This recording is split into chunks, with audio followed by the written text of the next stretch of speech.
দেবেন।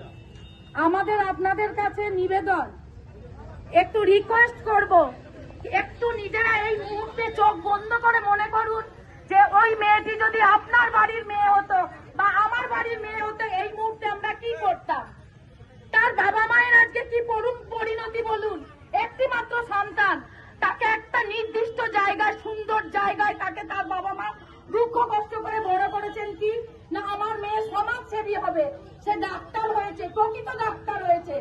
সে তার ডিউটি আওয়ার্সের মধ্যে একটা নিরপেক্ষ একদম ঘেরাটোপের মধ্যে ছিল, যেখানে কোনো দুর্ঘটনা ঘটার কথা নয়।